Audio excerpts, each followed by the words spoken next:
सोनम रघुवंशी को फांसी होने जा रही है। ये बहुत सारे लोग सुन रहे होंगे और ये सोच रहे होंगे कि ये सोनम रघुवंशी है कौन।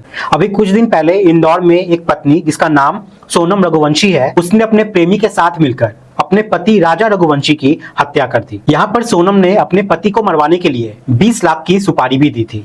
इसी केस में सोनम को और उसका जो प्रेमी होता है राज, उसको फांसी हो, ऐसा पूरा देश ही नहीं विदेश के लोग भी जो है वो भी इसका इंतजार कर रहे हैं।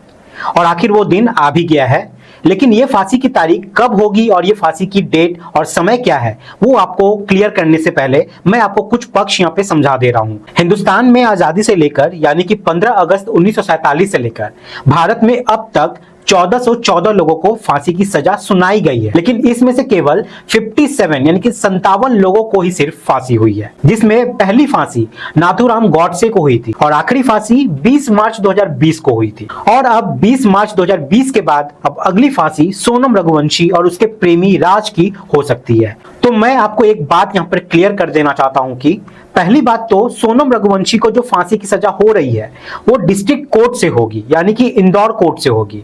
उसके बाद भारत में जब फांसी की सजा हो जाती है तो बिना हाई कोर्ट के जजमेंट के फांसी नहीं हो सकती। मतलब डिस्ट्रिक्ट कोर्ट ने अगर फांसी की सजा सुना भी दी तो हाई कोर्ट जब तक उसे अप्रूव नहीं करेगा तब तक फांसी नहीं होगी। यानी सोनम रघुवंशी और उसके प्रेमी राज को फांसी सिर्फ डिस्ट्रिक्ट कोर्ट के आदेश से ही नहीं होगी, उसके बाद हाई कोर्ट को इसका परमिशन देना होगा। और इसके बाद भी सोनम रघुवंशी के पास विकल्प होता है कि वो सुप्रीम कोर्ट में वो जाकर अपील भी कर सकते हैं। अब आप सोचिए, डिस्ट्रिक्ट कोर्ट में अभी तारीख पे तारीख चलेगी, फिर सोनम रघुवंशी इसकी अपील हाई कोर्ट में करेगी, फिर वहां भी इसकी तारीख पे तारीख चलेगी, फिर उसके बाद सुप्रीम कोर्ट में इसकी तारीख पे तारीख चलेगी।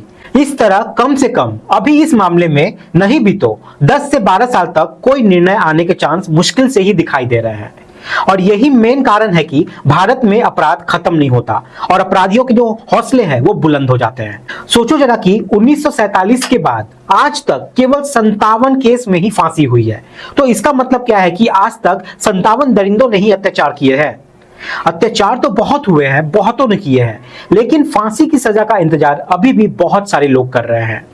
हमारा कानून इतना ढीला है, इतना लिबरल है कि वो अपराधी को फांसी के चुंगल तक पहुंचा ही नहीं पाता है। ये वीडियो बनाने का मकसद ये है कि अगर आप सब मेरी बात से अग्री करते हैं तो गवर्नमेंट तक मेरी बात पहुंचाएं और उनसे कहिए कि प्लीज कानून को इतना सख्त से सख्त करे कि ताकि आम आदमी बेहतरीन जिंदगी जी सके। कानून ऐसा होना चाहिए कि अपराध करने की सोच से ही अपराधी के हाथ पैर थर थर कांपने लगे और अपराधी को इतनी तगड़ी से तगड़ी सजा दे सरकार की आने वाली पीढ़ी भी उसकी अपराध करने से पहले 1000 बार सोचे।